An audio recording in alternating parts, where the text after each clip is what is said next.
Saya buka dulu ya forum Haula Webinar Series yang kedua ini. Bismillahirrahmanirrahim. Assalamualaikum warahmatullahi wabarakatuh. Waalaikumsalam warahmatullahi wabarakatuh. Ya, sekali lagi saya ucapkan selamat datang kepada ayah bunda para peserta Haula Webinar Series yang kedua yang saat ini sudah turut hadir dalam Haula Webinar Series yang kedua. Ini merupakan program rutin ya, insya Allah akan kita adakan rutin setiap bulannya dengan pembahasan edukasi anak usia dini dan ada topik-topik yang lain, jadi nanti ditunggu aja. Izinkan saya memperkenalkan diri, saya Risa Septiani Mulyana. Oke, maaf admin tolong di mute mungkin ya, ini ada yang belum di mute. Ya, sekali lagi perkenalkan saya Risa Septiani Mulyana, selaku moderator dalam Haula Webinar Series yang kedua ini. Insya Allah akan menemani ayah bunda semua untuk mengikuti webinar hingga 2 jam ke depan, jadi sampai pukul 12 waktu Indonesia Barat. Nah, untuk Haula Webinar Series yang kedua, ini kita pembahasannya cukup menarik ya. Boleh ayah bunda siapa nih yang sudah tahu judul, yang hafal judul Haula Webinar Series yang kedua ini, silakan di floor di kolom komentar. Apa nih judul HWS yang kedua ini? Kita mau bahas apa sih? Siapa tahu kan masih ada yang taunya, oh iya pokoknya bahas itu gitu. Boleh nih siapa yang tahu judul lengkapnya? Stimulasi calistung untuk anak usia dini perlukah? Iya betul Bunda Dea. Itu judul HWS kita, HWS kedua kita kali ini. Stimulasi calistung untuk anak usia dini perlukah? Nah, kita akan membahas mengenai kemampuan calistung, yang mana ini sebetulnya menjadi dilema ya di kalangan para orang tua untuk mengenalkan kemampuan baca tulis hitung kepada anak usia dini itu sebetulnya perlu atau gimana sih gitu ya. Jadi masih menjadi dilema karena melihat dari usianya sepertinya nggak apa-apa gitu, belum bisa baca tulis hitung. Tapi kalau sudah mau masuk ke sekolah itu harus bisa baca tulis hitung gitu. Jadi kan menjadi dilema tersendiri. Nah, insya Allah kita akan membahas pembahasan tentang calistung ini bersama pemateri kita yang alhamdulillah sudah hadir di tengah-tengah kita, ada Mbak Haula Fauziana. Kita sapa-sapa dulu nih ya pemateri kita kali ini. Assalamualaikum Mbak Haula. Ya, waalaikumsalam Mbak Risa dan Bunda serta ayah semua di rumah. Selamat pagi, semoga sehat ya. Selamat pagi Mbak. Gimana nih Mbak, sudah siap untuk mengisi materi webinar kali ini? Insya Allah. Sharing-sharing lebih tepatnya ya. Iya, sharing ya. Oke, siap-siap. Kita sebut ini sebagai sharing ya. Oke, siap. Biar lebih santai juga ya Ayah Bunda. Sebelum kita masuk ke pemaparan materi, saya akan sedikit memperlihatkan profil dari Mbak Haula Fauziana sebagai pemateri Haula Webinar Series yang kedua. Untuk admin boleh di-share.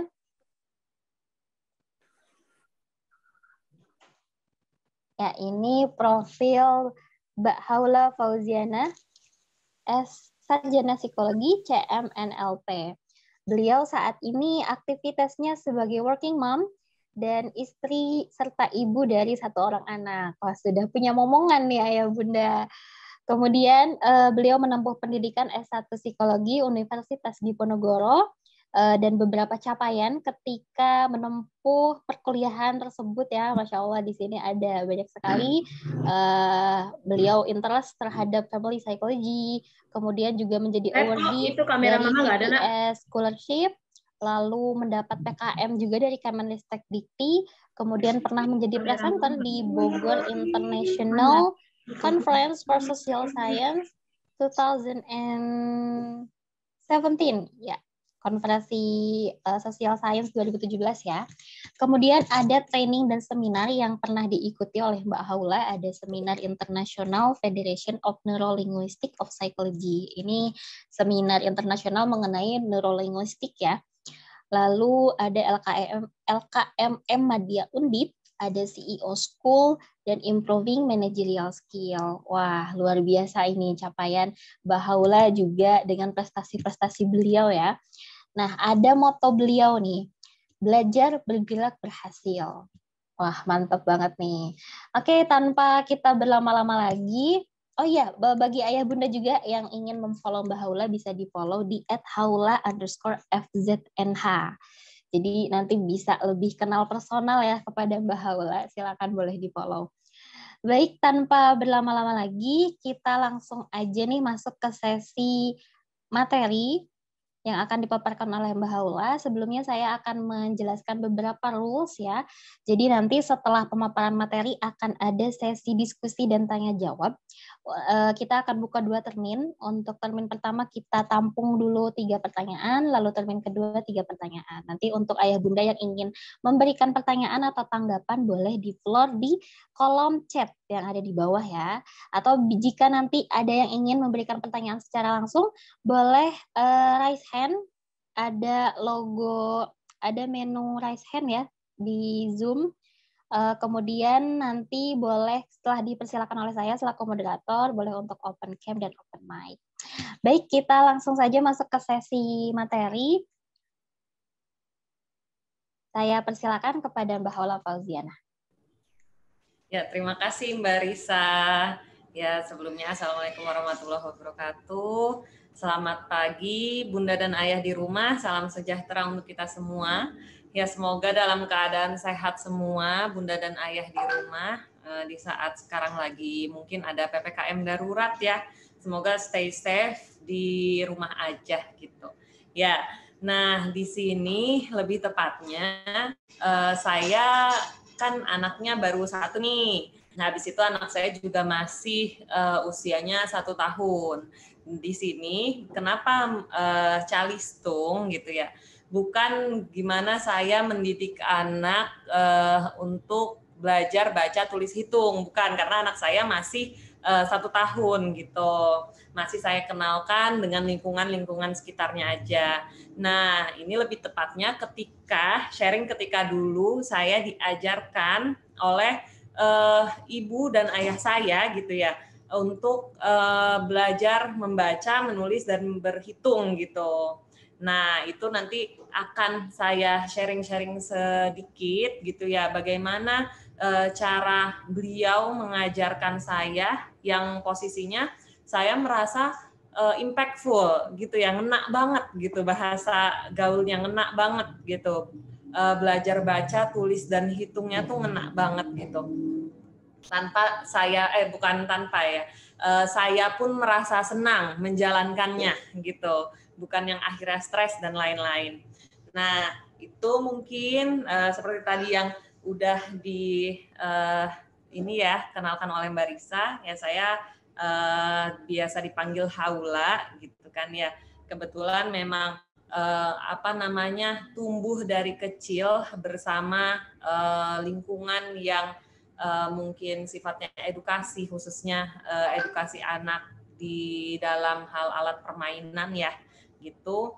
Sekarang saya ngasih sharing sedikit tentang baca, tulis, hitung. Nah, mungkin di webinar kali ini saya akan banyak bertanya juga pada Bunda dan Ayah di rumah ya. Dan nanti Bunda dan Ayah di rumah bisa tulis ya jawaban dari pertanyaan saya di kolom chat gitu. Insya Allah webinar kali ini kita interaktif ya gitu. Barangkali nanti Bunda dan Ayah juga ternyata punya pengalaman gitu kan yang sama ataupun pengalaman unik lain gitu. Nah, kita lanjut baca tulis hitung itu apakah sebuah aktivitas menyenangkan ataukah tuntutan. Nah, itu dia. Ya, di sini Bunda dan Ayah siapa yang ingin anaknya berprestasi? Ya, coba saya tanya dulu siapa yang ingin anaknya berprestasi? Bisa ditulis ya di kolom chat. Wah, saya dari Ibu Erna. Ya, dari Bu Neti mau. Ya, saya juga mau, Bu, gitu ya. Wah, banyak nih dari Haula Webinar juga pengen, ya kan? Anaknya bisa berprestasi. Nah, udah banyak nih Bu Siti, Bu Dea, Bunda Syifa, Bunda Nurmala mau. Ya, alhamdulillah di sini semua ternyata mau anaknya berprestasi. Next. Berarti kita sefrekuensi ya, Bunda dan Ayah gitu. Ya, di sini coba siapa lagi Bunda dan Ayah di sini yang mau anaknya pintar? Ayo, siapa yang mau anaknya pintar? Coba di-drop di kolom chat. Saya juga. Ya, pastinya mau. Ya, saya pastinya juga mau nih. Iya, Bunda Suratik ya. Nah, Bunda Normala. Oh, aku. Iya, Bunda Siti. Wah, alhamdulillah banyak yang memang kita sama-sama bertujuan anak kita kepengen berprestasi, kepingin juga pintar. Wah, mantap banyak. Bunda Husnul Khotimah, saya mau. Oke, berarti di sini kita sama-sama ingin anak kita ataupun generasi kita selanjutnya menjadi anak yang berprestasi, juga anak yang pintar. Itu kita udah clear soal itu ya. Next. Nah, di sini faktanya kan prestasi dan kepintaran sering dikaitkan dengan kemampuan calistung gitu. Saya ngerasanya prestasi dan kepintaran itu sering sekali dikaitkan dengan kemampuan calistung. Ada yang ngerasa gitu juga nggak ya? Coba bisa di ini mungkin di kolom chat ada yang ngerasa gitu juga nggak ya? Atau mungkin ada Bunda dan Ayah yang merasa berbeda? Enggak kok, pintar dan berprestasi itu nggak selamanya soal calistung gitu.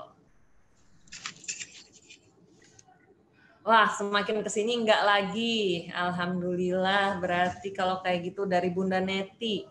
Setuju. Wah, berarti masih ada nih kita yang memang faktanya di masyarakat itu seringkali dikaitkan, gitu kan.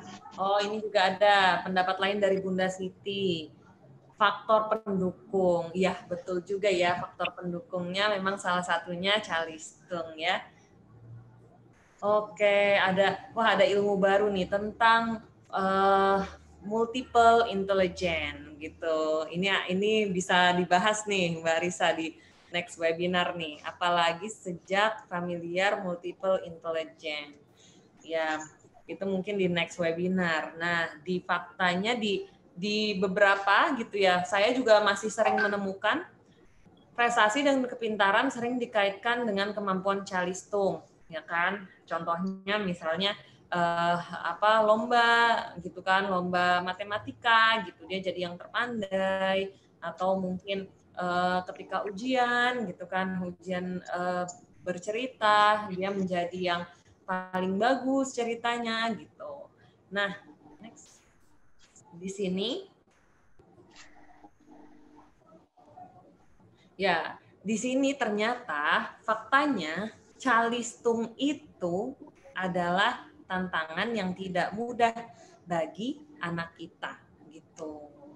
Nah, kenapa calistung itu merupakan task atau tugas yang tak mudah untuk anak? Karena posisinya kita kan ngebahas ketika anak usia dini itu udah mulai diajarkan calistung gitu kan, atau mungkin pelan-pelan dikenalkan, itu ternyata kemampuan sensorik dan motoriknya itu memang belum matang gitu kan. Di usia-usia segitu, usia 0 sampai 6 tahun itu adalah masa-masa golden age-nya dia. Banyak sekali informasi yang bisa dia dapat dari lingkungannya, terutama ketika dia ingin mengenal lebih dalam lagi tentang lingkungannya. Mungkin kalau di anak saya sendiri ya, yang saya rasakan, oh iya faktanya emang bener sih kemampuan sensorik motorik itu mungkin baru didapatkan setelah usia 6 tahun ya gitu, karena saya merasakan di anak saya yang usianya 1 tahun gitu kan, waktu dia masih usia 8, 7, 9 bulan, itu tuh kayak dikasih instruksi sesuatu gitu ya, itu kayak masih nggak ngeh. Misalnya, ayo sisir gitu kan, ayo coba disisir rambutnya. Itu kayak masih nggak paham gitu. Apa itu sisir? Apa yang saya maksud gitu kan. Tapi entah kenapa di usia 1 tahun, tiba-tiba saya ngerasanya tiba-tiba masuk usia 1 tahun, mungkin sambungan-sambungan di otaknya itu udah mulai muncul kali ya. Karena di situ dia udah bisa, ketika 1 tahun dia udah bisa langsung mengerti sedikit instruksi-instruksi sederhana dari kita gitu. Misalnya, contohnya, ayo kita mau main air gitu. Oh, dia langsung ke kamar mandi gitu. Habis itu, ayo kita ayo kita cuci tangan. Dia langsung nunjukin, itu tempat cuci tangan gitu. Oh gitu. Nah, yang saya ambil pelajaran juga kenapa akhirnya seperti ini, ya ketika bayi pun juga seperti itu kan. Ketika bayi awal lahir dia belum tahu sumber makanannya mana, karena sudah dibiasakan, karena mungkin dia sudah paham, dia ada nalurinya dia ke sana, akhirnya dia IMD gitu-gitu sudah mulai paham mana sumber makanannya gitu.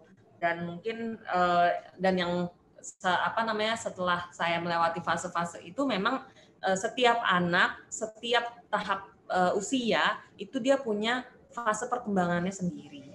Nah, di Golden Age ini dimaksimalkan untuk bunda dan ayah dapat memberikan informasi-informasi yang baik, dapat mengajarkan anak tentang bagaimana kehidupan di lingkungannya, dan banyaklah mengajak anak berkomunikasi, bermain, kemudian bersosialisasi, dan lain sebagainya.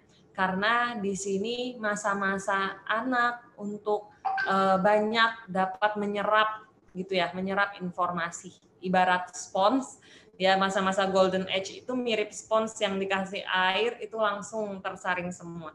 Makanya kan bahaya banget nih kalau di masa Golden Age anak-anak itu udah pahamnya sama hal-hal yang buruk gitu ya, misalnya yang tidak baik gitu, yang mungkin ini clue-nya juga kita akan baca, akan kupas tuntas juga di next webinar ya. Ada pakarnya khusus yang terbiasa melakukan intervensi bagi anak. Nah, di sini kemampuan sensorik motorik itu emang baru matang di 6-7 tahun gitu. Maksudnya sensorik motorik itu bisa koordinasi mata dengan tangan, dengan mulut, dengan mungkin yang kita rasa itu mudah, itu bagi anak ya baru bisa ajek itu ya di usia 6-7 tahun itu. Kenapa seperti itu? Kayak sekarang aja anak saya yang 1 tahun, ya ketika dia melihat makanan, dia tahu makanan itu diambil pakai tangan, lalu dimasukkan ke mulut, seringnya masuk ke hidung gitu kan. Nah, karena kemampuan sensorik dan motoriknya itu ya masih tahap dilatih gitu kan. Seperti itu. Oke, next.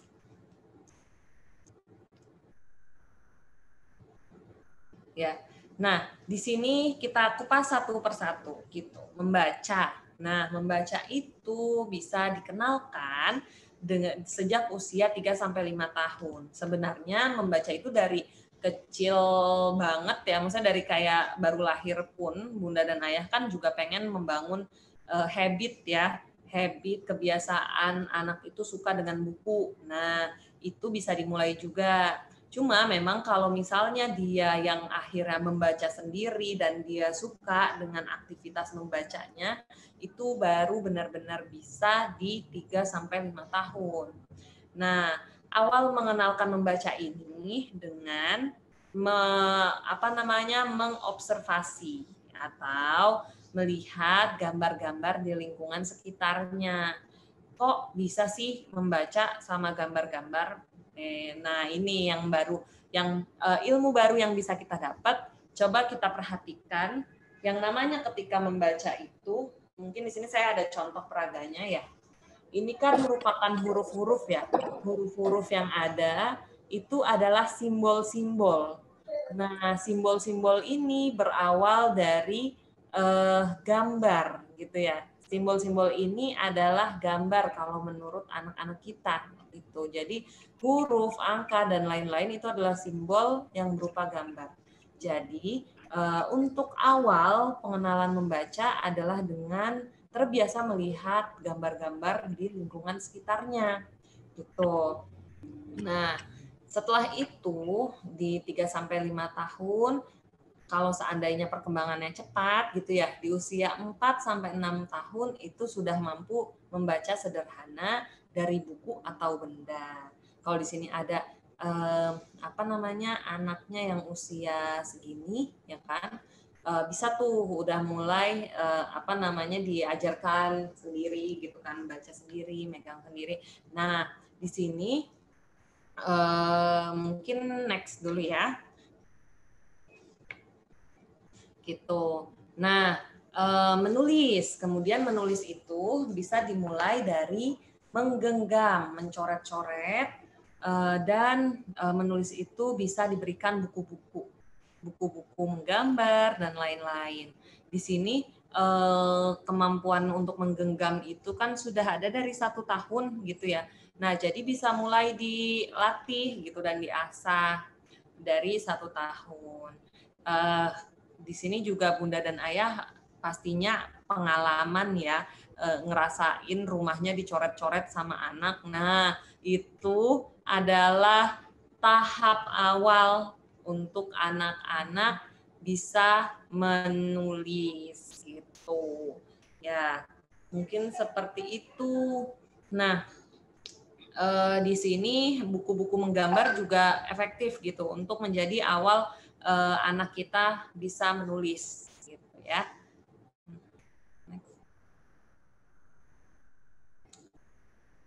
Oh ya, selanjutnya menghitung.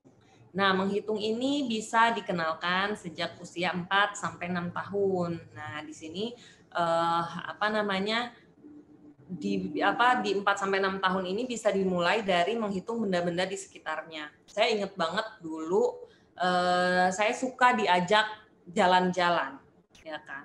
Jalan-jalan sore gitu ke sebuah lapangan luas gitu ya, yang itu isinya ada banyak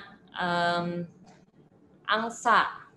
Nah, di situ salah satunya saya selalu ditanyakan, itu sini lihat angsa gitu kan, lihat angsa. Itu ada angsa, coba dihitung ada berapa, coba yuk satu-satu gitu kan. Nah, angsanya kebetulan emang cuma 3 sih gitu kan, jadinya itu merupakan hal yang masih terbilang mudah lah pada saat itu karena nggak terlalu banyak hewannya. Nah, dari situ saya coba menghitung karena kan posisinya suasananya tuh seneng ya kan, suasananya seneng, jalan-jalan sore ngelihat angsa, sambil ngasih makan gitu kan. Habis itu sambil ngitung gitu kan, sambil menghitung ada berapa angsanya. Oh, ada 1, habis 1 berapa, 2, habis 2 berapa, 3 gitu. Nah, seringkali kan memang calistung itu mungkin mungkin calistung itu menjadi sebuah tantangan dan kesannya adalah tuntutan itu ya karena ya semua orang tua kan pasti ingin anaknya itu pandai atau cepat pintar gitu kan ya. Nah, di sini makanya kita bisa mengajarkan itu ternyata dari usia 4 tahun sampai 6 tahun gitu. Kalaupun lebih cepat, itu pinter-pinternya kita sebagai orang tua untuk merumuskan dan mengcover mungkin diselip-selipin gitu ya, diselip-selipin ilmu-ilmu terkait menghitung itu ketika aktivitas sehari-hari gitu. Jadi nggak terkesan itu sebuah tuntutan, tiba-tiba bisa aja gitu kan. Nah, next. Ya, di sini ada sedikit insight gitu ya, insight ataupun sebuah rasa di mana ketika memaksakan sesuatu pada si kecil, ya, hanya akan membuat memori yang tidak menyenangkan dan rasa takut dalam menghadapi tantangan tersebut. Gitu. Ini mungkin saya ada contoh di ini ya, adik saya yang ketiga. Jadi di sini saya sharing nggak cuma saya yang diajarkan, tapi yang namanya kita berempat pasti ngajarinnya langsung bareng-bareng gitu kan, lebih efektif gitu kan ya.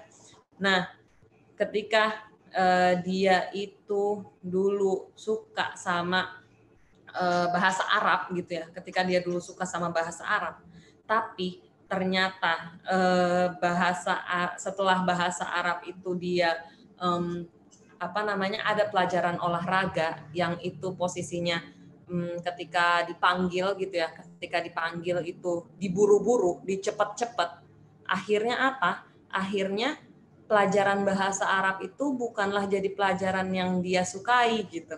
Karena apa? Dia tahu setelah bahasa Arab itu ada pelajaran olahraga yang dia akan diburu-buru ketika mengerjakan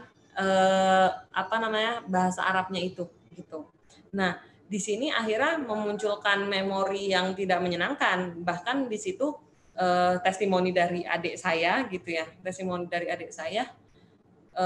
Iya dulu dia stres banget sampai dia nangis gitu kan, sampai dia nangis, dia nggak mau sekolah ketika ada ketika hari itu gitu. Nah, padahal itu posisinya dia kelas 3 loh. Kelas 3 itu kan sudah matang gitu kan, sudah matang logika berpikirnya, sensorik motoriknya udah matang. Tapi tadi ketika dipaksakan dan mungkin tidak dibuat suasana yang nyaman, itu tidak akan lagi jadi menyenangkan gitu. Nah, next.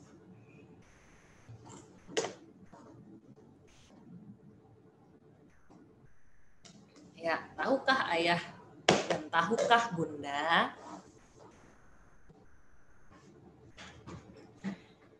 Tahu apa nih? Nah, banyak anak yang pandai calistung tanpa paksaan gitu. Kenapa gitu kan? Coba kenapa? Ya, banyak sekali anak yang tanpa paksaan bisa calistung. Pertama, itu faktor genetik gitu kan. Dan faktor genetik itu nggak bisa dipaksakan oleh kita ya, maksudnya kan sebagai orang tua kita nggak bisa juga saya emang pandai jadi anak saya nurun gitu kan, nggak, kita juga nggak bisa memprediksi kayak gitu, itu adalah hal-hal yang di luar kuasa kita lah ya gitu kan. Nah, genetik ini ya mungkin ketika ayahnya seorang ilmuwan, ayahnya seorang mungkin pengajar matematika gitu kan ya, ayahnya mungkin seorang dosen sastra Indonesia, anaknya pun akan pandai secara sendirinya dengan hal-hal itu gitu kan ya. Nah, namun kan itu semua tidak dipaksakan, sedangkan di lingkungan kita itu kita perlu mengajarkan anak kita untuk bisa calistung. Next. Nah, yang selanjutnya itu lewat lingkungan. Ya, balik lagi. Ini mungkin yang saya perhatikan di psikologi juga ya, Bun ya. Bunda dan Ayah di sini ketika kita mau membentuk suatu psikologis anak atau kepribadian ataupun hal-hal yang sifatnya mungkin ngaruh ke jiwanya dan lain-lain, itu memang dua faktor ini yang selalu diperhatikan, yaitu genetik dan lingkungan gitu kan. Nah, di sini berarti untuk anak kita bisa calistung, ya kita berusaha membuild lingkungannya gitu kan, membangun lingkungannya. Next. Ya, di sini membangun lingkungan ada dua cara. Bisa cara yang memaksa dan juga bisa yang menyenangkan. Gitu ya. Nah, yang memaksa ini pastinya tidak dianjurkan. Kenapa memaksa? Misalnya anak itu baru diajarkan calistung ketika di sekolah. Ketika di sekolah memang semua diajarkan dan akhirnya mereka dikasih PR. Tapi orang tua belum dapat membantu dan membimbing gitu kan. Padahal sebelum-sebelumnya itu dia belum dikenalkan secara perlahan gitu kan terkait calistung. Ya udah akhirnya orang tua cuma bisa apa karena udah ada PR, akhirnya itu semua menjadi sebuah kewajiban dia harus bisa saat itu juga. Sudahlah gitu kan. Akhirnya itu menjadi kondisi yang sangat memaksa untuk anak maksudnya tidak disalahkan bundanya juga gitu karena memang ternyata karena ternyata baru dikenalkannya ya saat itu dan akhirnya karena tuntutan di lingkungan sudah seperti itu gitu kan akhirnya ya mau nggak mau kita harus memaksakan itu semua gitu kan ya. Nah yang selanjutnya kita bisa membangunnya dengan cara yang menyenangkan gitu dari awal gitu kan. Nah berarti kan dari tadi tuh kalau misalnya dia baru bisa logika berpikirnya di usia 6-7 tahun, berarti kita kan dari sebelum-sebelumnya. Seperti yang tadi saya paparkan juga, kalau misalnya menghitung 4-6 tahun dia seharusnya udah bisa menghitung. Apakah di 3 tahun, 2 tahun dia nggak boleh diajarkan? Boleh, gitu kan? Boleh, asal dengan cara yang menyenangkan tadi. Next. Nah, ini saya lanjut ke sharing saya ketika dulu gitu ya. Kenapa akhirnya setiap momen di dalam hidup saya itu terasa dan teringat sampai sekarang karena ya tadi segala momen di dalam hidup saya saat saya masanya golden age tadi itu sangat menyenangkan gitu. Itu sangat menyenangkan dan itu bukan jadi sebuah paksaan untuk saya gitu. Yang pertama gitu, ada tips-tipsnya nih untuk membangun lingkungan yang menyenangkan saat mengajarkan calistung. Nah, yang pertama membaca gitu. Ini yang tips dari saya sendiri ya yang udah merasakan gitu kan. Nanti saya akan akan memaparkan sedikit kenapa akhirnya menurut saya ini semua efektif karena hasilnya sudah terlihat gitu. Hasilnya sudah terlihat setelah 20 tahun anak-anak dari ibu saya sudah besar gitu kan. Yang pertama membaca. Membaca itu setiap kali sebelum tidur itu ibu saya selalu membacakan buku atau ketika memang bukunya itu nggak ada gitu ya atau mungkin ketika ternyata anaknya yang mau megang bukunya gitu kan direbut gitu bukunya dari ibunya ya udah tetap dibacakan cerita gitu tetap menceritakan suatu hal gitu. Kalau yang dulu mah yang jadi lucu ceritanya ada nenek-nenek punya 4 orang anak gitu kan sedang bercerita ke anaknya. Habis itu ceritanya begini, ada nenek-nenek punya 4 orang anak. Nah, itu diulang terus tuh. Itu cerita yang paling aneh yang sampai sekarang saya ingat dan masih diceritain sampai gede, ya kan? Sebenarnya ada pelajaran ibrohnya itu ya, maksudnya pelajarannya itu adalah melatih kesabaran, ya kan? Kan anak-anak kecil mah nggak sabar ya dengar cerita kayak gitu. Dia udah menanti-nanti endingnya gitu. Ternyata berulang lagi gitu kan sampai akhirnya anaknya tidur gitu kan. Nah, yang pertama itu membaca sebelum tidur itu efektif banget untuk membuat habit anak akhirnya suka dengan buku, nggak takut ketika melihat buku memiliki paragraf yang banyak gitu kan. Ketika di buku itu ternyata ceritanya panjang, itu dia nggak takut gitu akhirnya. Nah, di sini saya sering sekali kalau emang kesempatan untuk membaca itu di sebelum tidur gitu kan. Nah, Oh iya nih, ada yang izin live, nggak apa-apa Bun. Insya Allah nanti di YouTube ada ya. Nah tadi nyambung lagi, gitu, iklan sedikit. Setelah membaca itu ada mendongeng, gitu kan.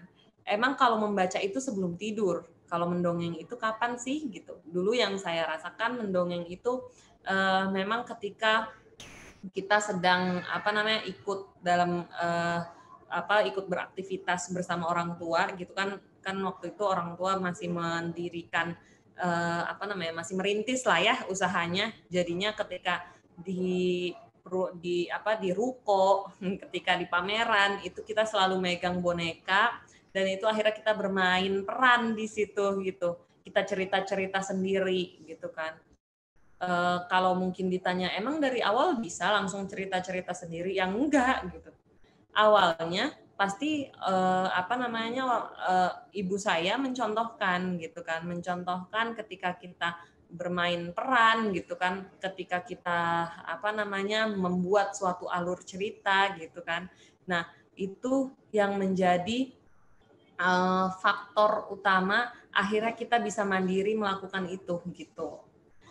Itu kemudian yang ketiga instruksi dasar. Kalau ini yang saya rasakan sendiri memang dari instruksi dasar itu bisa membangun logika berpikirnya gitu kan. Yang akhirnya next step-nya adalah dia itu bisa langsung bisa langsung ketika instruksi dasar kan pastinya nanti kalau ketika SD ada soal misalnya soal terkait gini, contohnya kemarin saya juga baru lihat ternyata soal SD tuh kayak gitu ya. Ketika mengulang lagi SD itu soalnya kan gini, kalau mau sikat gigi gitu ya kita harus pergi kemana gitu. Nah jadi kan itu adalah instruksi dasar yang di masa golden age udah kita kasih ke anak gitu ya, dan akhirnya ketika dia udah harus bisa menulis, membaca, itu udah untuk memahami logika itu udah bukan masalah lagi gitu, udah bukan sebuah tantangan lagi, itu udah kecil lah gitu ya. Nah, kemudian jalan-jalan. Nah, ini yang tadi saya kasih tahu, ini jalan-jalan itu sangat efektif gitu ya untuk bisa mengenalkan kondisi lingkungan sekitar kita. Gitu. Nah, kemudian yang terakhir adalah alat peraga. Ya, di sini memang untuk bisa mengajarkan buah hati kita, ya kan, si kecil itu memang perlu dan sangat efektif bila melalui alat peraga gitu. Nah, alat peraganya itu seperti apa gitu kan ya. Di sini ada contoh-contohnya tuh. Bisa lewat media puzzle, bisa lewat media mungkin menara, di sini ada aslinya ya. Nah, ini adalah alat-alat yang membersamai saya ketika dulu belajar calistung gitu. Nah, kenapa bisa seperti itu? Sebenarnya kalau ngerasa di dalam diri sendiri nih ya, Bunda dan Ayah, saya itu nggak ngerasa maksudnya nggak ngerasa calistung, pernah diajarin calistung tuh saya nggak ngerasa kayak gitu, apalagi yang sampai les gitu, saya nggak pernah merasakan itu, malah saya lesnya itu les menggambar, mungkin les ini ya, kalau dulu sempat pengen les musik gitu kan ya, nah les menggambar itu saya ingat banget, les saya adalah menggambar yang itu meningkatkan kreativitas gitu. Nah, untuk calistung ini entah kenapa ketika masuk SD udah bisa sendiri gitu. Tinggal ditambah-tambahin aja lah gitu kan ya. Tambah-tambahinnya misalnya 1 tambah 1 gitu kan. Itu kan enggak sebuah tugas yang memang perlu diselesaikan ya ketika memecahkan soal SD gitu kan. Nah, di situ saya enggak merasa diajarkan itu, tapi entah kenapa saya merasa emang bisa sendiri gitu kan. Ya bisa sendirinya karena apa? Karena tadi gitu kan, alat-alat peraga ini ternyata menemani saya dan efektif untuk mengenalkan, paling enggak membangun mood saya untuk bisa tahu ini apaan gitu kan. ya balik lagi sharing dulu ketika saya kecil, ya ketika melihat namanya anak kecil ya, ketika melihat mainan warna-warni gitu kan ya, mana sih yang nggak tertarik gitu, anak mana yang nggak tertarik gitu kan. Sekalipun misalnya ini nih, misalnya di sini ada contoh piramida ini sampai harus dibongkar semua, saya juga nggak akan segan untuk menyusunnya kembali sesuai warna, atau bahkan kalau saya udah diajarkan, saya bisa menyusunnya lagi sesuai urutan gitu kan. Nah itu jadi memang ya kalau misalnya ketika dulu itu saya belajar ya gitu aja, tinggal dikasih mainan, diajarin gitu kan, itu saya langsung bisa untuk untuk meminta gitu ya, untuk meminta kembali, oh ini udah nih gitu kan, bentuk yang ini udah, mau dong bentuk huruf tapi yang versi lain gitu, jadi nanti menguji juga. Nah, dulu inget banget ada ada mainan yang saya pakai banget tuh untuk untuk belajar calistung gitu, dan logika berpikir. Itu produk Jerman gitu ya, itu produk Jerman dan itu memang udah nggak ada lagi di Indonesia gitu. Kalau mungkin sekarang ada, itu saya udah lihat bukan produk yang dulu saya pernah mainkan gitu. Nah, di sini contoh kecilnya yang paling kenapa akhirnya saya ingin share dan paling saya ingat dan saya suka banget kalau kalau misalnya dulu belajar calistung tuh ini, bentar.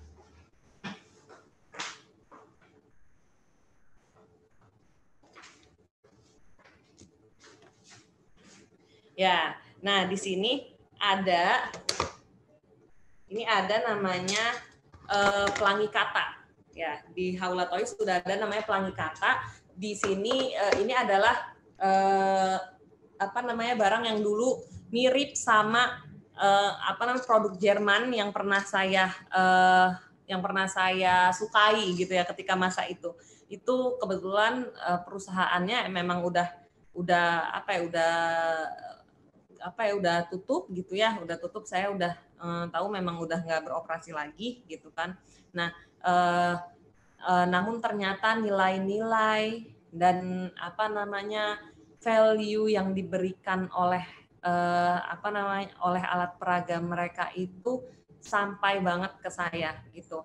Dan di sini akhirnya ini kami sangat suka banget gitu ya ketika ada produk ini yang memang mirip dan emang ini sangat bermanfaat banget untuk mengajarkan calistung anak. Oh itu saya ingat banget ketika dulu udah nggak ada lagi mainan dari dia, saya sedih banget dan akhirnya dibuatkan karena dibuatkan yang memang kita inovasi dari kita gitu. Nah, di sini contohnya ada permainan pelangi kata. Jadi gimana cara waktu itu saya belajar angka, huruf dan lain-lain. Ini contohnya seperti ini. Jadi ini kenapa akhirnya anak-anak kecil itu suka banget. Ini saya sharing sedikit gitu ya. Jadi kan di sini karena ada alat peraganya real konkret, di sini kan angkanya lengkap, ya kan? Angkanya lengkap. Ini untuk anak mulai dari 3 tahun loh, gitu. Di YouTube Haula Toys ada sepupu saya yang mainan ini juga dan dia emang seneng juga, dan itu yang saya rasakan dulu juga saya seneng mainan kayak gini, gitu kan. Nah, di sini ada angka 1, 2, 3 sampai 12 gitu ya. Sampai 12. Ini dia harus memecahkan soal yang ada di sebelah kiri apa kanan nih kalau di layar, pokoknya angka yang ada di sini harus dipindahkan ke sini, ke yang di sampingnya. Tapi dengan tantangan, tugas atau pertanyaan yang ada di sini.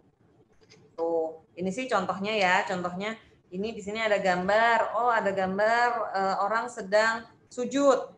Di sampingnya mana nih yang orang sedang sujud gitu. Ayo coba ambil nomor satu. Ambil nomor 1, lalu ditaruh di sini gitu. Emang di tempat yang mirip gitu kan. Nah, bisa di spotlight nggak Mbak Haulanya biar kelihatan di layar? Oh iya, Layar saya lihatnya ini ya, gambarnya. ya. Boleh Bun. Spotlight. Nah, gini contohnya. Ya, ini Stop screen dulu Mbak. Oh gitu. Stop screen dulu. Oh, screen-nya ditutup biar Mbak Haulanya yang kelihatan. Nah, gitu. baru kelihatan jelas. Ya, jadi ini memang produk yang saya sukai banget gitu ya ketika dulu saya kecil. Nah, di sini contohnya ini ada angka 1. Angka 1-nya itu mirip banget sama bunglon. Kalau yang produk ini mungkin yang versi lama ya, yang versi barunya ada yang emang beneran memunculkan angka gitu.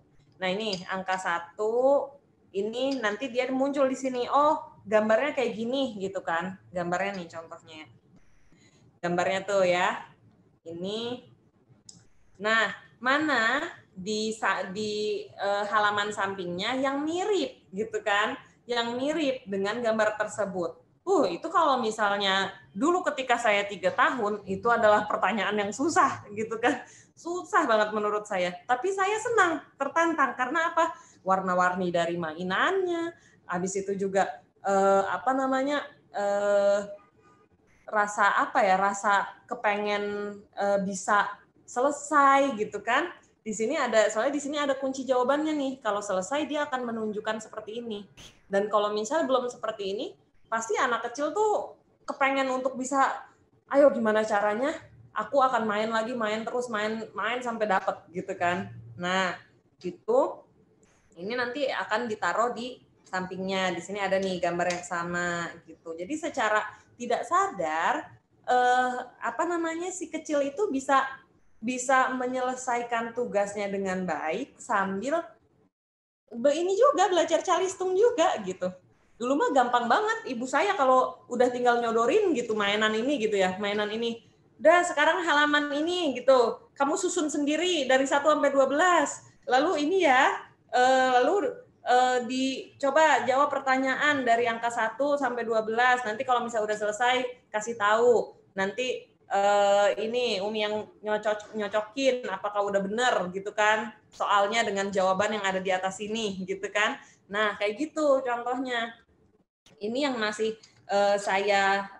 yang emang saya kenang banget.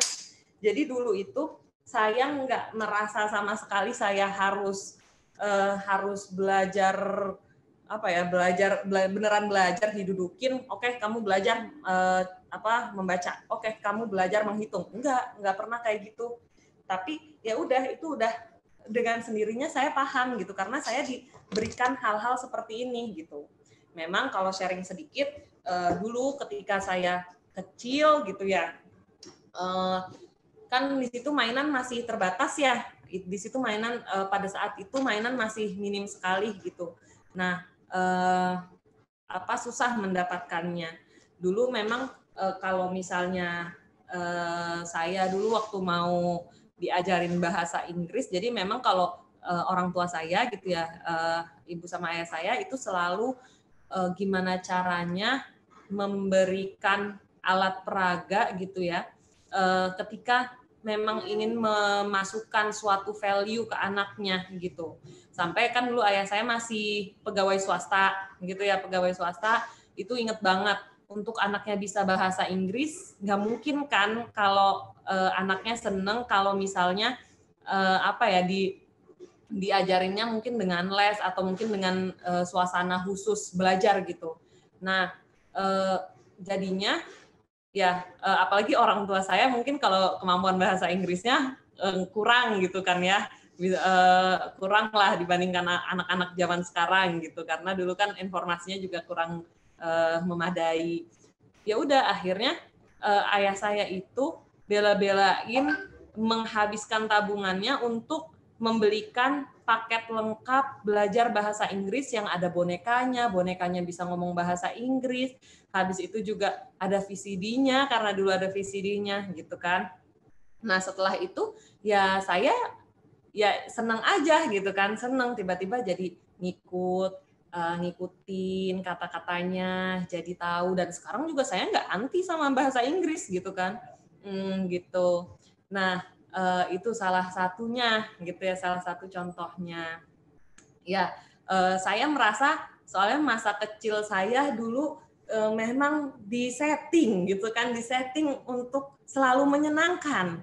Jadi saya pun ketika sharing sedikit juga ya, sharing sedikit ketika saya di SD gitu ya, di SD ya alhamdulillah kalau dulu ada UN ya UN matematika saya tergolong cukup tinggi gitu, maksudnya bisa sampai di atas 8.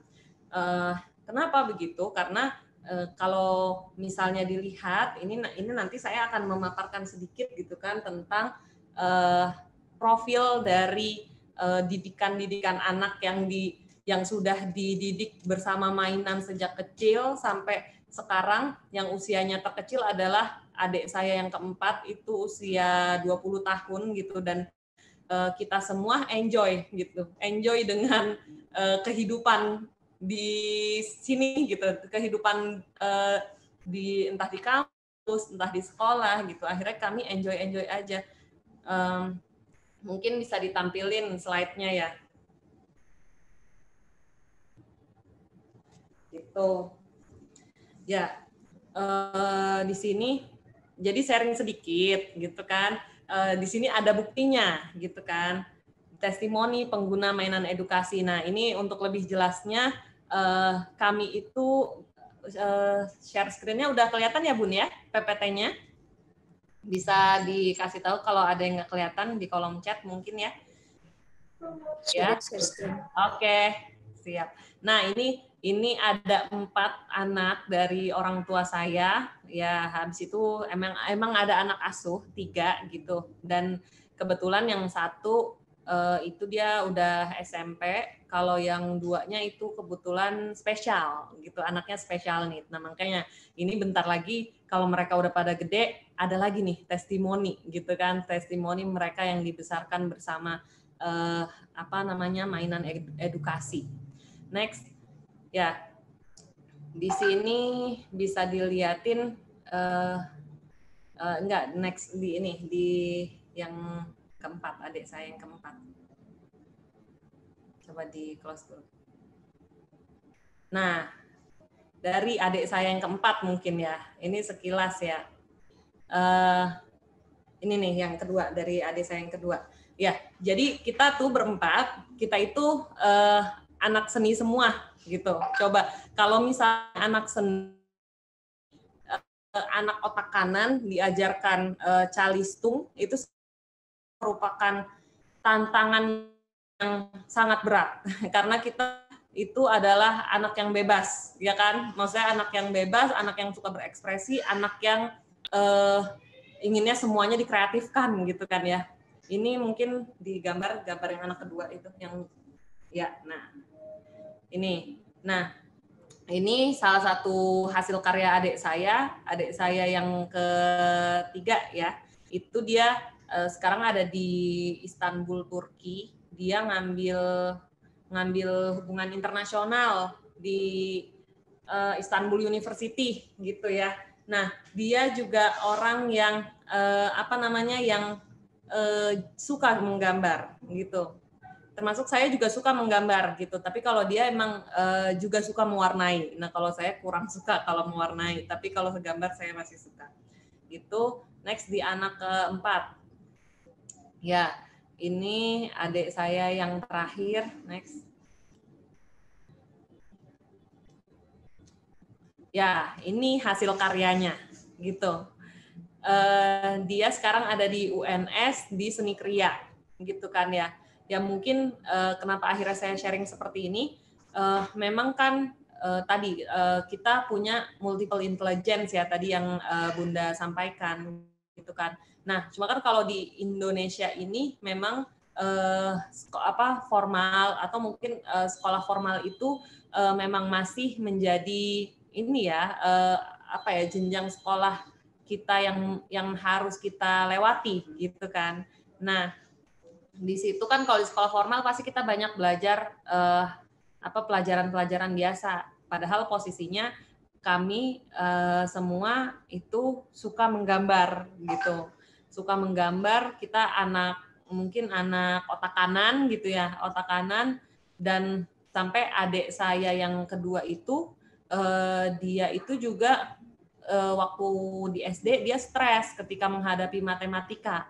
Tapi ya karena mungkin kita udah terbiasa dengan logika berpikirnya gitu ya, ternyata nilainya mah bagus. Tapi kalau misalnya diminta belajar matematika ya gitu, maksudnya ya nggak terlalu suka gitu sebenarnya aslinya gitu. Nah, alhamdulillahnya kami berempat bisa diberi kesempatan untuk bisa lolos sampai perguruan tinggi negeri gitu kan, yang padahal posisinya menurut kami untuk anak-anak maksudnya kami gitu ya, kami yang memang kurang suka pelajaran-pelajaran biasa gitu ya, itu seperti mustahil gitu.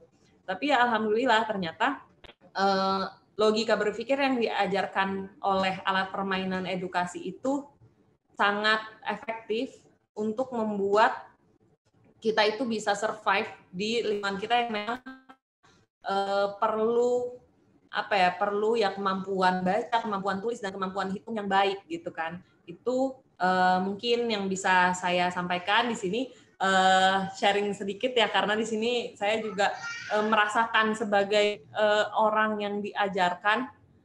Saya ya kalau bisa dibilang kalau ada tuntutan kayak gitu, tuntutan untuk bisa baik di sekolahan saya dulu, ya saya lumayan tertekan bahasanya kali ya gitu, lumayan itu merupakan sebuah hal yang membuat saya stres gitu. Tapi alhamdulillahnya kami semua bisa melewati itu gitu. Melewati itu karena apa? Karena lingkungan kami yang sudah di masa golden age tadi, ketika kami menyerap informasi sangat cepat gitu kan, ketika kami menjadi spons gitu kan ya, itu dilewati dengan baik gitu.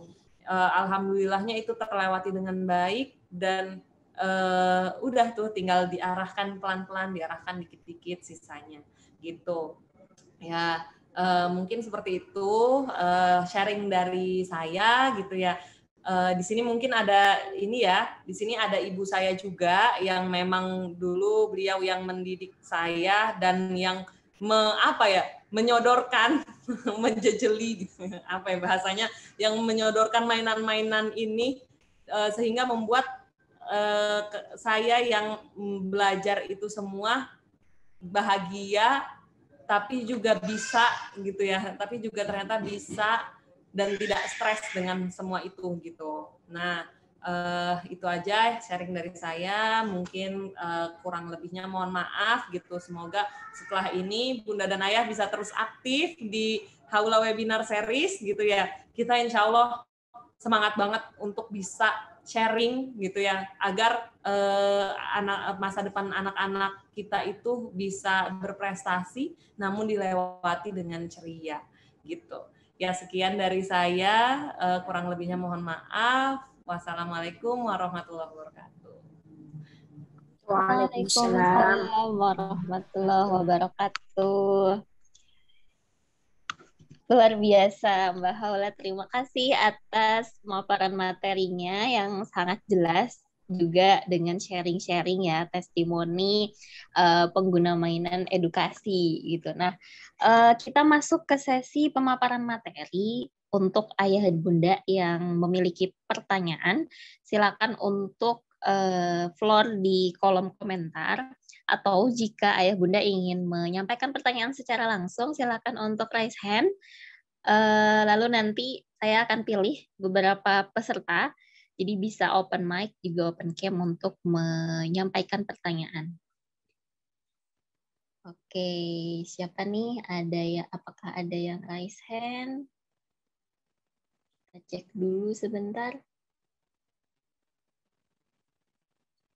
Sesi diskusi dan tanya jawabnya kita buka 2 termin ya Ayah Bunda. Jadi masih panjang sekali waktunya. Jadi silakan bagi Ayah Bunda yang belum puas nih kayaknya, atau masih ada yang ingin ditanyakan, atau masih ingin sharing juga, itu boleh banget. Kita sangat-sangat terbuka di sini. Ya, nampaknya belum ada yang raise hand nih, tapi beberapa pertanyaan sudah masuk nih di kolom komentar. Kita langsung aja ya Mbak Haula. Di sini ada pertanyaan dari Bunda Erna. Bunda Erna dari Depok. Izin bertanya, anak saya juga seni banget dan untuk menghitung memang agak lambat dibanding teman-temannya. Sudah diajarin dengan cara termudah pun anaknya masih belum bisa cepat mengerti. Dari pengalaman Mbak Haula ketika dikasih alat peraga ini, apakah tidak mengalami kejenuhan? Karena anak saya juga tipenya cepat jenuh. Nah, gimana nih Mbak Haula? Boleh mungkin dijawab dulu pertanyaan yang pertama ini? Oke, terima kasih Mbak Risa. Itu dari Bunda Erna ya, Depok. Wah, berarti kita samaan nih Bun. Anak-anaknya seni gitu kan. Seni banget. Nah, di sini balik lagi yang saya ngomong yang saya rasakan, mungkin nanti ibumu bisa menambahkan gitu ya. Yang saya rasakan sebagai anak ketika dulu ya, mungkin secara menghitung gitu kan, secara menghitung itu saya diberikan mainan edukasi dan saya merasa dengan warna-warna yang dimunculkan oleh mainan edukasi ini gitu ya, dengan warna-warna, dengan mungkin tampilan, dengan mungkin desain dan lain-lain, serta tugas yang harus diselesaikan dari satu buah mainan edukasi gitu ya, itu menurut saya adalah hal yang menarik gitu. Jadi kan kalau saya sendiri sebagai orang yang suka dengan warna, suka dengan gambar gitu kan, saya melihat mainan ini itu merupakan sebuah seni gitu. Walaupun memang ada unsur pembelajarannya, tapi ini menurut saya seni banget gitu kan. Dengan warna-warna yang disuguhkan, dengan mungkin tampilan yang ini ada bentuknya segitiga piramid gitu kan, dengan bentuknya piramid. Lalu yang ini juga, ini kebetulan ada yang versi susah ya. Versi susah tuh maksudnya ini ada meronce sampai harus ngejahit-jahit gini soalnya. Tuh sampai harus ngejahit-jahit gini. Ini huruf sama angka juga dijahit gitu ya. Tuh huruf dijahit-jahit tuh. Ya kan? Nah, menurut saya hal-hal seperti ini yang menjadikan menurut anak otak kanan itu adalah hal yang menarik dan hal yang nggak membosankan gitu. Kalau dari sudut pandang saya sebagai anak ketika saat itu gitu. Nah, bisa kalau seandainya udah dicoba dan ternyata anaknya gampang jenuh, berarti memang ya udah nggak apa-apa. Setelah diberikan, nanti coba disimpan dulu. Habis itu nanti coba diberikan lagi. Yang namanya gampang jenuh itu kan dia mungkin bosan saat itu doang. Tapi bisa jadi ketika suatu saat dia melihat lagi, dia ada ada keinginan untuk memainkannya lagi gitu. Nah, mungkin itu yang pernah saya alami gitu kan. Nah, di sini ya kalau cara termudah itu anak itu belum cepat mengerti, nggak apa-apa Bun, kan berproses ya. Berproses, yang penting kan tadi anak itu indikator, kita kan based on indikator, ya kan, indikator seharusnya idealnya. Ya, indikator seharusnya idealnya dia harus dia udah bisa gitu kan. Nah, di sini 4-6 tahun itu biasanya logika menghitungnya udah bisa gitu kan. Ya udah, kalau gitu berarti kita cicil-cicil tuh dari 2 tahun, 3 tahun udah dikenalin gitu. Kan sekarang juga banyak lagu-lagu tuh, lagu-lagu untuk edukasi misalnya ABCD gitu kan, atau mungkin yang sifatnya belajar angka, itu kan juga udah mulai banyak. Coba dari situ pelan-pelan gitu, karena balik lagi nanti bertahap dan pasti tiap anak punya apa ya, punya kecenderungannya gitu. Dia cenderung bisanya itu ketika apa gitu kan. Ya ketika dikasih mainan yang seperti inikah, ketika dikasih mainan yang seperti inikah gitu kan, atau ketika dikasih mainan yang seperti ini gitu kan, pasti beda-beda gitu kan. Makanya dulu ya orang tua saya emang selalu mengobservasi tiap anaknya beda gitu, walaupun semuanya anak seni, tapi ada yang lebih suka dengan mainan yang sifatnya apa namanya, bisa dilempar-lempar gitu kan. Ada yang sifatnya menguras tenaga, ada yang cuma bisa dimainkan ketika duduk manis gitu-gitu. Nah, itu bisa dilihat sih kalau cepat jenuh itu ya emang wajar gitu. Kalau menurut saya semua anak itu wajar kok kalau cepat jenuh gitu. Tinggal kan kalau yang untuk biar kalau di psikologinya ya, kalau di psikologi yang saya pelajari tinggal jenuh itu kita bedakan jenuh sama kurang fokus. Nah, itu yang harus diobservasi tuh dari orang tua. Dia emang cepat jenuh, kan kalau cepat jenuh tandanya anaknya kreatif. Kalau apa namanya, kalau misalnya dia emang kurang fokus, itu perlu kita luruskan dulu tuh fokusnya gitu. Itu mungkin Mbak Risa. Ditambahin dikit Mbak sama Umi Mbak. Oke, boleh. Iya, baik. Silakan. Ini ada Ummu Haula, beliau ibunda dari Mbak Haula Fauziana. Boleh Ibu untuk menambahkan? Ya, langsung ditambahkan untuk jawaban aja ya, biar nggak panjang lebar. Jadi biasanya memang anak otak kanan kreatif, inovatif, bahkan energi lebih itu cenderung pembosan gitu ya, cenderung pembosan dan sebagian orang mungkin bilangnya nakal karena dia saking energiknya, saking inovatifnya. Tapi ketika dia kita kasih fasilitas yang beraneka ragam, kita batasi bosannya hanya di satu ini. Nanti ketika beralih dengan mainan yang lain dia akan tertantang lagi gitu. Makanya ketika saya mendesain mainan-mainan yang ada di Haula Toys saat ini yang udah jumlahnya ribuan, itu saya amati. Oh, anak sekitar seminggu, 2 minggu aja dia udah bisa masukin ke lubang yang satu. Dia udah bosen tuh kalau udah satu lubang. Makanya akhirnya saya membuat desain yang lubangnya ada 2. Nah, ketika udah lubangnya 2, ternyata hanya beberapa kali saja dia masukin, dia udah bisa, dia pasti akan bosan. Akhirnya saya buat yang ada lubang 3 gitu kan.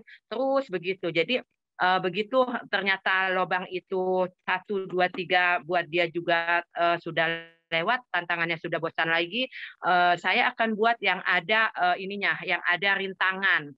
Jadi satu tiang dikasih rintangannya sekian gitu kan. Kalau di Haula Toys insya Allah sih semua lengkap sesuai dengan kapasitas seberapa kemampuan anak saat itu tertantang. Tapi ini ada sedikit pengalaman saya baru yang saya sedang mengasuh anak luar biasa. Bukan luar biasanya super lah ya. Super dalam artian di atas standar anak bosan, di atas standar anak seni. Jadi kalau 4 anak saya sebelumnya seni, memang otak kanan yang berkembang karena barangkali kami adalah orang-orang yang otak kanan semua, orang tuanya, dan aktivitas lingkungan juga orang tuanya otak kanan. Akhirnya anak-anak mungkin kebawa tuh lingkungan. Tapi ini ada yang genetik anak asuh saya. Yang kedua, genetiknya itu benar-benar di seni, benar-benar di otak kanan yang di luar standar. Jadi salah satunya dia itu ketika yang terlihat itu speed delay ya, 10 tahun, usia 10 tahun belum bisa bicara. Bicaranya masih mengenal logika sedikit. Jadi dia datang ke tempat saya itu umur 8 tahun. 8 tahun belum bisa bicara karena pola asuh dan lain-lain. Tapi ketika sudah 2 tahun, saat ini sudah 4 tahun, tapi 2 tahun sebelumnya dia ketika ketika diajarkan toilet training itu sudah langsung bisa, itu berarti pola asuh. Tapi begitu kita melihat ternyata kemampuan seninya itu cukup tinggi dan visual gaya belajarnya visual gitu kan, gaya belajar visual itu dengan melihat. Jadi dengan melihat saja dia udah langsung bisa menangkap semua informasi. Tapi dia punya anak-anak seni ini cenderung sensitif, perasaannya tuh sangat sensitif gitu ya. Nah, anak ini terlihat fisik cengeng. Terlihat fisik cengeng, umur 10 tahun itu kalau panik sedikit nangis gitu kan. Karena panik gitu ya, cenderung panik. Anak-anak seni itu cenderung cepat panik gitu karena sensitifnya gitu kan, sensitif rasa lah intinya, sensitif rasa dia. Nah, ternyata kemarin ini anak umur 11 tahun sekarang masih saya belum masuk sekolah normal karena logika berpikirnya masih baru ketika ketemu saya. Sebelumnya kan tidak diolah. Sebelumnya di rumahnya mungkin hanya dibiarkan begitu saja dengan gadgetnya, dengan TV-nya gitu ya. Akhirnya tidak bisa speed delay, tidak bisa diajak komunikasi, masih tantrum, masih kabur gitu kan. Nah, akhirnya sekarang logika berpikirnya tuh sangat minim banget. Nah, belajar berhitung yang ada saat ini ketika saya bicara dengan terapisnya, ternyata kurang kreatif. Jadi ini anak seniman, imajinasinya tinggi. Ketika diajarkan angka 1 tambah 1 gitu kan, itu pakai angka, terus pakai pembagian 1 misalkan 2 bagi 1, buat dia nggak bisa menerima gitu, nggak bisa menerima secara literleks begitu, tulisan 2 kok ukuran 1 sama dengan 1, sementara ini logika berpikirnya belum terlalu pinter, belum terlalu pandai, dan imajinasinya yang lebih gitu. Makanya akhirnya saya bilang ke terapisnya, Bu, coba deh Bu, tolong ajarkannya dengan soal cerita gitu, soal cerita. Jadi matematika buat dia itu menyenangkan, tidak 2 tambah 1 dihafal ya, dia nggak bisa ngapal lagi gitu kan, karena buat dia angka 2 dan angka 1 itu dimasukkan ke imajinasi dia apa gitu. Ini karena anak luar biasa banget kan, jadi kalau kita bilangnya ini jadi aktor nih, hebat banget nih anak nih, nonton sebentar dia langsung ikutan sampai nangis keluar air mata gitu kan. Terus melihat sedikit dia gambarnya tuh benar-benar detil gitu, sampai gambar motor tuh sampai ke jeruji dia gambar gitu. Nah, ini udah anak di luar standar gitu kan. Nah, ketika sudah di luar standar, diakasi matematika yang ternyata pendekatan dia ini harus pendekatan imajinasi, cerita, terus logikanya karena terlalu masih belum pandai gitu ya, logikanya belum pandai karena kan baru ketemu baru 4 tahun yang lalu. Nah, itu seperti itu Bu. Jadi yang tahu anak kita adalah kita sendiri, sejauh mana yang disebut anak seni, terus seninya juga seseni apa gitu ya. Jadi mungkin kalau kayak cucu saya kebetulan Haula udah punya anak 1 kan.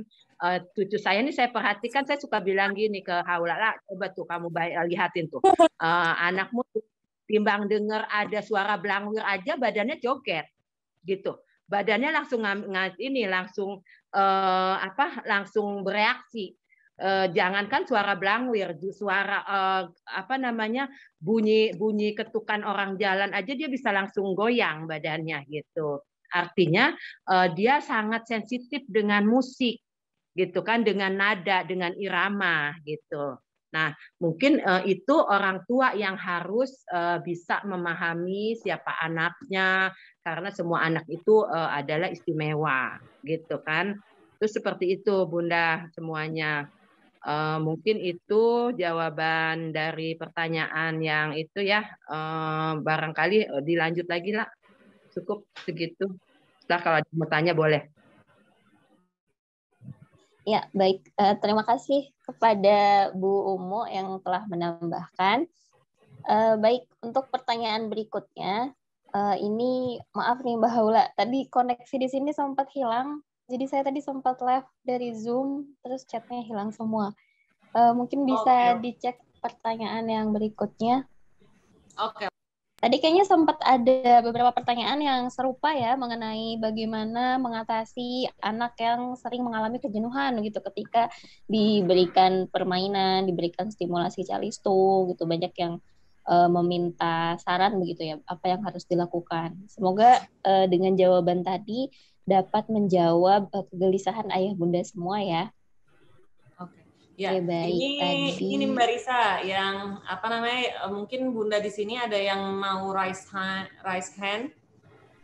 Kalau seandainya mau raise hand juga boleh. Kalau Ya, boleh. sambil menunggu juga, ini ada pertanyaan gitu ya. Kalau raise hand nanti bisa raise hand aja langsung. Ini ada pertanyaan, Bunda, apa bedanya membacakan cerita dengan mendongeng? Nah, ya, itu. Ini ya bisa langsung saya jawab ya. Kalau kebetulan kalau misalnya saya membedakannya, kalau membacakan cerita itu emang identik ibu saya itu ketika membacakan buku, ketika gitu-gitu ya. Nah, namun kalau mendongeng ini lebih ke ketika kita itu sedang diajak untuk bermain peran. Mungkin dari bahasanya aja kali ya yang mirip-mirip gitu. Cuma kalau untuk aktivitasnya yang saya rasakan ketika dulu itu emang berbeda banget gitu. Kalau misalnya mendongeng itu ibu saya akan bermain peran gitu kan, dan ibu saya akan mengajarkan ke saya peran yang A itu seperti apa. Misalnya ada sapi, ada kodok, atau mungkin ada ibu, ada ayah gitu. Mungkin di situ bisa cukup menjawab ya. Nah, ini ada dari Bunda Murtini juga nih. Saya mau bertanya, kalau membaca diajarkan berapa lama? Dari TK Mutini ya, dari Bunda Nurmala. Belajar membaca sebelum tidur berapa lama gitu. Ya kalau saya membaca buku itu sebelum tidur itu ya, jadi bukan belajar membaca tapi dibacakan buku sebelum tidur gitu kan, itu kan secara otomatis secara menginternalisasi saya lagi belajar baca juga gitu kan ya. Nah, itu biasanya kurang lebih 15 menit, atau kalau misalnya ternyata anaknya lagi seru-seru banget, jadi kalau misalnya cerita seru, kita pasti minta, ayo lanjutin gitu, lanjutin mi gitu kan. Sekitar 30 menit gitu. Nanti paling kita akan tertidur sendiri gitu kan. Itu. Nah, mungkin dari Ibumu ada tambahan juga atau enggak? Sebentar tadi agak ditinggal. Gimana? Pertanyaan apa tadi? Ya, kalau untuk mengajarkan membaca itu biasanya berapa lama kalau sebelum tidur ngebacain buku? Oke. Mungkin ada teori sedikit ya Bu ya tentang Ibu dan Bunda dan Ayah, kalau barangkali ada bapak-bapaknya, tentang konsep Glendomen tuh Bu, Bunda. Konsep Glendomen itu di mana ketika kita mengajarkan membaca pun, sampai saat ini saya memang tidak pernah langsung membacakan BA, BA, BU, Bu, gitu enggak. Seperti saya waktu itu di SD kan, sampai sekarang pun terkenal, teman saya si Budi lah, si Wati itu terkenal banget tuh. Karena bacanya dia lagi sebagai tokoh utama gitu kan. Nah, seingat saya mah insya Allah memang saya tidak pernah mengajarkan anak-anak saya itu BABA, BUBU, BABU gitu, enggak.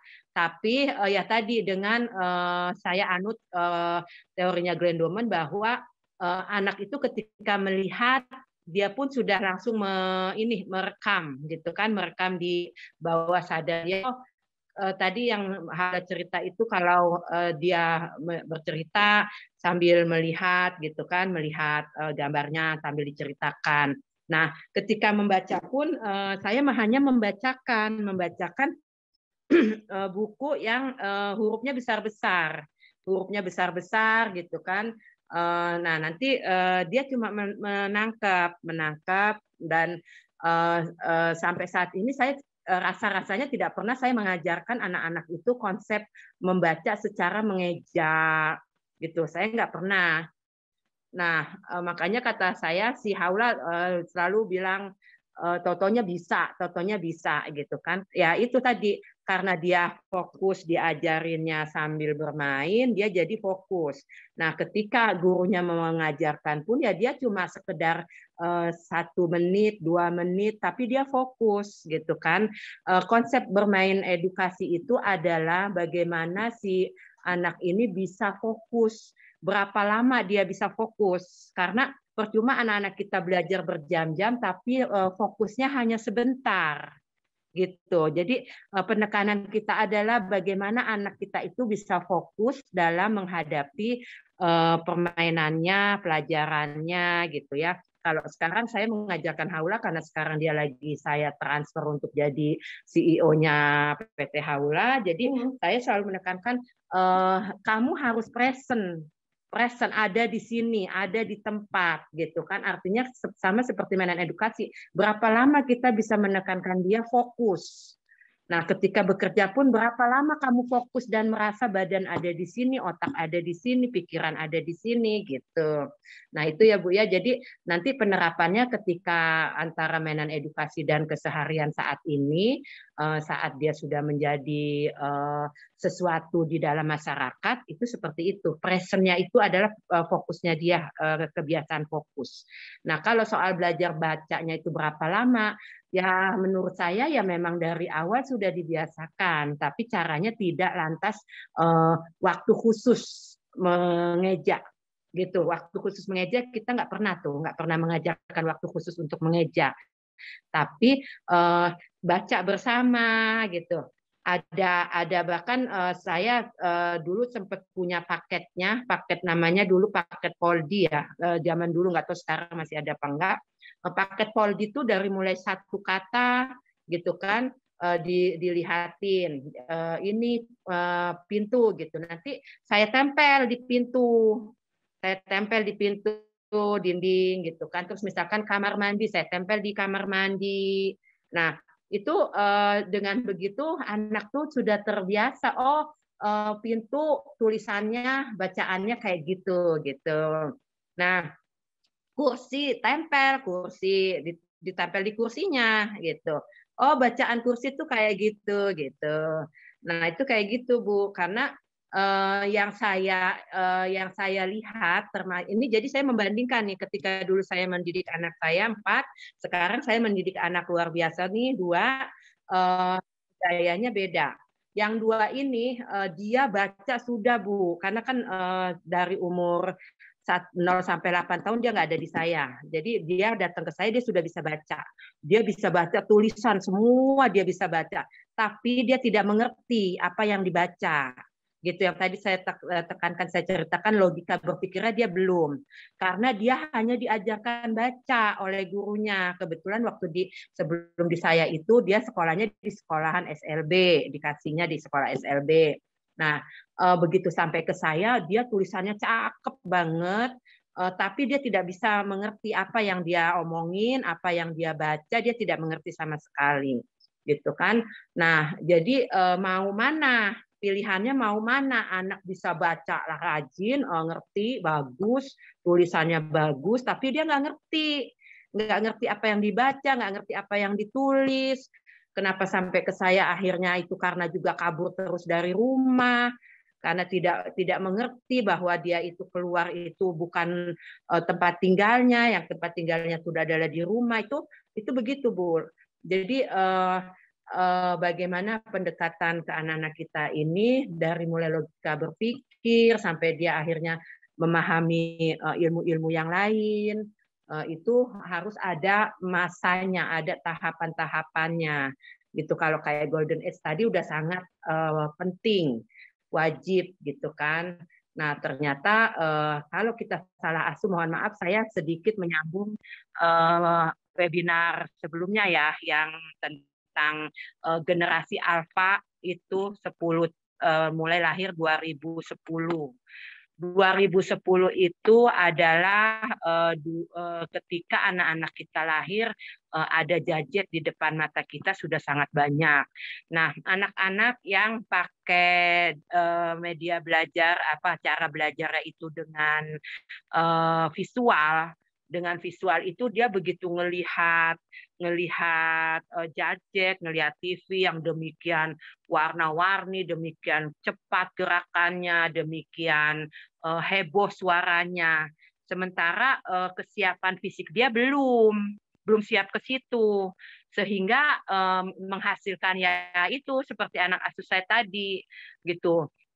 Visual dia tajam, bahkan saya mengatakan matanya kayak kamera gitu kan, melihat dia tuangkan ke tulisan gitu kan, ke gambar. Kalau ada mungkin nanti di ini ya, di WA, kalau memang tidak di live kan di WA nanti saya share beberapa hasil gambar dia. Tapi ya tadi logika berpikirnya nggak ada sama sekali, bukan nggak ada, sekarang sudah bersyukur, udah lumayan lah, udah banyak mengerti lah gitu ya, kita udah sering lucu, udah kayak anak umur 3 tahun lah, padahal usianya udah 11 tahun, sering menimbulkan kelucuan gitu.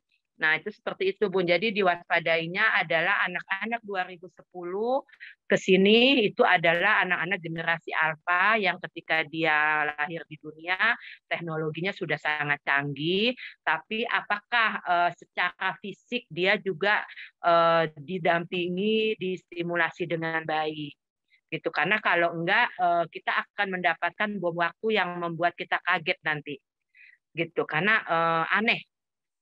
Dapetin muncul tiba-tiba manusia-manusia aneh gitu. Mungkin itu saja tambahannya, Mbak. Ya, baik. Terima kasih Ibu Umu atas tambahannya. Semoga menjawab ya dari pertanyaan Ayah Bunda. Tadi beberapa pertanyaan hampir serupa ya. Kemudian pertanyaan terakhir tadi perbedaan antara membacakan cerita dengan mendongeng. Nah, kemudian ini masih ada pertanyaan berikutnya nih, Mbak Haula dari Ibu Nia Tangerang. Iya, Ibu Umu dan Kak Haula mau tanya, adakah tips untuk menghadapi dan mengatasi anak speech delay dan kurang fokus usia 7 tahun dengan metode mengenalkan mainan? Tadi sempat terbahas juga ya oleh Bu Umu. Iya. Ini juga di atasnya. Oh, di atasnya masih ada ya? Iya. Iya, maaf Mbak, boleh di ini. Mungkin di sini rata-rata ini ya banyak yang tadi yang anaknya cepat jenuh. Cepat gitu jenuh, kan, ya? iya betul. Itu kan juga insya Allah sudah terjawab. Cuma kalau mungkin belum terjawab bisa di chat kembali di kolom chat. Nah di situ juga ada yang anaknya mudah bosan, mungkin juga sama ya, 5 tahun 6 bulan, tapi dia kalau belajar mudah bosan. Nah, untuk mengatasinya gimana? Karena paling kecil jadinya dia manja juga gitu. Nah, di sini ada lagi nih dari Bunda Dea yang mungkin di sini berbeda ya. Anak saya usianya 4 tahun, dia senang bercerita. Sejauh ini ia bisa berhitung, tapi belum tahu simbol angka.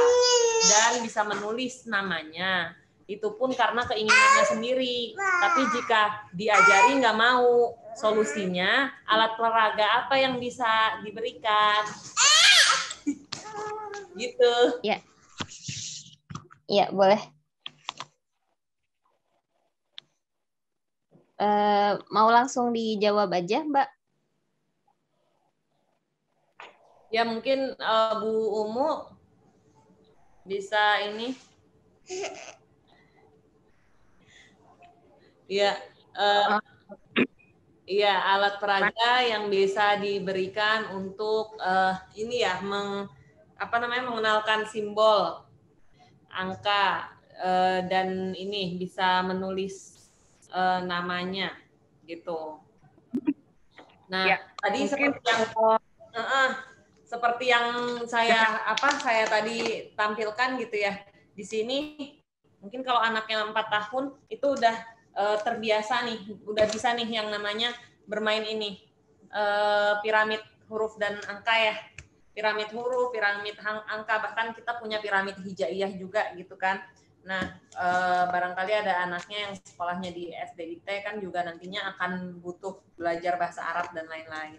Ini udah bisa dimainkan oleh anak 4 tahun. Nah, yang paling umum adalah ini. Puzzle, ya puzzle itu memang efektif gitu ya untuk mengenalkan simbol-simbol. Nah, habis itu juga ada lagi meronceh. Nih, ini namanya meronceh nih kalau 4 tahun menuju 5 tahun ini pas banget. Ini meronceh kita dari seri Kreatif Plus. Ya, bentar ada selingan. Nih meronceh kita nih dari seri Kreatif Plus. Ini dia bentuknya ada huruf, ada angka. Nih, gini. Dan ini sangat sulit kalau untuk anak 3 tahun masih sulit ini. Ini anak 3 tahun ke atas. Jadi udah di atas 3 tahun ini yang bisa memasukkan benang ke dalam lubang-lubang gitu. Ya, mungkin itu kalau untuk kalau untuk alat-alat peraganya banyak sekali Bunda. Dan sangat bervariatif gitu. Jadi kalau bosen bisa diberikan alat peraga yang lain gitu. Nanti akan ketemu kok ininya, titik kuncinya gitu. Itu tambahan Mbak. Ya. Jadi kalau sekarang karena saya udah tinggal ngambil, nggak mikir lagi mau bikinnya kayak gimana.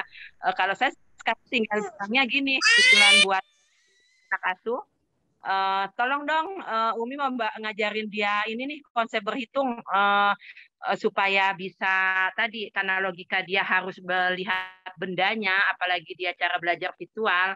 Jadi saya cuma tinggal bilang gini, tolong cariin semua peraga yang berhubungan dengan berhitung, gitu. Jadi untuk seperti apa barangnya itu tuh nanti berperan si orang tua. Karena konsep mainan edukasi ini sekilas buat anak itu cuma sebentar gitu. Nanti juga nggak kepake, cuma sedikit bentuknya begitu aja. Tapi ketika kita membuat mainan edukasi ini dengan harapan orang tuanya ikut bonding, ikut mendampingi. Jadi kayak tadi ada tuh mainan di haulan namanya basic chef, bentuk segitiga. Ketika segitiga ada lubang 1, 2, 3. Nah itu cuma main melatih motorik kan, motorik dimasukin udah 1 udah cukup. Nah, dengan 2 lubang, dengan 3 lubang tuh motorik. Tapi ketika anak sudah bosan dengan motorik, orang tua mengajarkan dengan bercerita, cari warna merah, ayo cari di sekelilingmu warna merahnya mana, apa aja yang warna merah. Nah itu kognitif tuh, dia sambil mengingat, coba temukan menurut kamu buah apa yang berwarna merah, gitu kan. Nah itu kognitif tuh melatih. Jadi fungsinya mainan edukasi itu adalah bagaimana itu hanya sebagai peran peraga aja, bukan semuanya kita serahin gitu ke anak. Biarin deh anak mau main seperti apa terserah lu gitu. Enggak, tapi kita harus membonding, memberikan stimulasi sedikit, dia yang mengembangkan gitu. Jadi kayak contoh tadi mainan segitiga. Segitiga itu coba deh kamu bikin pakai pensil untuk alat menciplak. Nah, ketika sudah diciplak jadi segitiga, kita lagi kasih instruksi. Coba kira-kira kamu bisa menggambar apa dengan segitiga itu. Si anak mungkin bisa jadi gambar rumah gitu ya. Kalau misalkan yang non muslim di sini ada bentuk kotak itu cenderung misalkan dia pernah diajak ke gereja, dia pernah bisa lihat, oh itu bentuk gereja bangunan bentuknya segitiga gitu kan. Nah, itu yang kayak begitu-begitu tuh hanya sebagai simulasi awal mainan edukasi itu. Tapi selanjutnya seperti apa kebermanfaatannya, sepanjang apa masa berlakunya, itu orang tua yang sangat berperan gitu. Jadi tidak ada satupun yang saklek harus pakai ini harus pakai itu gitu. Makanya saya tinggal minta ke anak-anak, kebetulan di gudang banyak, tolong dong aku dikasih mainan untuk ngajarin berhitung gitu. Jadi ada batang namanya lidih panjang pendek, terus ada namanya busa, ada busa angka gitu. Itu semuanya sebagai media saja. Nah, itu begitu kayaknya ya, Bunda. Ya, terima kasih Bu atas jawabannya. Ya, insya Allah kita mendapatkan satu poin lagi nih ya dari Bu tadi, bahwa sebetulnya alat peraga edukatif atau mainan edukatif ini itu sebetulnya hanya sebagai media begitu ya. Yang lebih penting lagi, poin pentingnya lagi adalah bagaimana kita orang tua itu dapat membangun bonding atau ikatan yang lekat dengan anak-anak kita menggunakan media mainan edukatif ini gitu. Jadi proses belajarnya itu menjadi menyenangkan. Ada lucu cerita Mbak, teman-teman nih kebetulan seorang guru TK. Iya. Kenapa akhirnya saya membantu dia untuk mengembangkan berbagai alat peraganya? Karena saat dia mengajar, dia komennya begini, Mbak, Mbak Mu, aku bingung deh ngajarin anak-anak kecil ini. Aku udah ngomong panjang lebar, tapi kayaknya masih kurang ya. Apalagi yang mau bisa aku omongin gitu. Jadi kebanyakan orang tua itu jadi kebingungan menghadapi anak yang memang energinya jauh lebih besar dari kita. Makanya dengan adanya alat peraga itu salah satu untuk pemantik lah ya, pemantik supaya kreativitas orang tuanya pun keluar gitu. Nah, itu salah satu kisahnya dari asal muasal saya berkreatif, bermacam-macam mainan tuh, salah satunya tadi seorang guru TK aja kebingungan ketika menghadapi anak-anaknya, kok kayaknya kehabisan kata-kata gitu, kehabisan cara, kehabisan gaya lah, mati gaya menghadapi anak-anak itu gitu. Mungkin itu Mbak. Iya, berarti kitanya juga dituntut untuk kreatif ya, bagaimana menyampaikan atau membuat si mainan ini nih menjadi sesuatu yang tidak membosankan bagi anak-anak kita. Baik, itu semoga menjawab ya pertanyaan Ayah Bunda. Kita masih ada waktu sekitar 15 menit. Di sini ada beberapa pertanyaan, tapi sepertinya Mbak Haula masih Mbak, ini ada pertanyaan lagi nih yang tadi setelah Bunda Dea ya. Ada Bunda Nita, itu anak saya umur 2-3 tahun baru berbicara kata umi aja. Terkadang juga terlihat kurang fokus bila diajak bicara, dan apabila dipanggil terlihat cuek sekali. Namun bila kita ajak main, dia sangat senang dan menikmati. Mohon petunjuknya. Silakan, mungkin ini Bu Umu dulu kali ya Bu ya. Itu kondisinya udah kayak Faris tuh lah, tapi lebih parah Faris kayaknya ya. Ya, Faris anak lebih parah anak asuh saya tuh Bu, kondisinya. Jadi memang anak itu kalau dibilang fokusnya sedikit ya wajar, karena memang anak-anak itu energinya banyak, bahkan fokusnya pun sangat banyak. Jadi menurut kita dia nggak perhatikan, padahal sebetulnya dia udah mengambil ilmu sebanyak-banyaknya. Cuma memang dia lebih lagi gitu, kemampuan dia untuk menyerapnya itu lebih besar gitu. Pokoknya indikasi anak yang bosan, indikasi anak yang tidak fokus itu ya karena dia merasa tidak tertantang, merasa segitu doang gitu ya bahasanya ya. Jadi kitanya yang harus terus berinovasi. Apa yang membuat dia tertarik, kan salah satunya tadi cerita senang ketika diajak main, berarti dia itu sangat membutuhkan lawan diskusi. Contoh kayak mungkin langsung pelajaran saya ya Bu ya, kalau tadi anak saya yang bicara tentang testimoni dia diajarkan, kebetulan saya tumbuh tidak dengan stimulasi orang tua, tumbuh dengan sendirinya.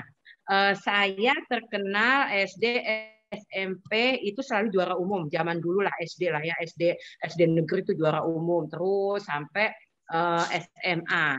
Bahkan SMA itu saya satu-satunya dari sekolah SMP yang masuk ke SMA favorit.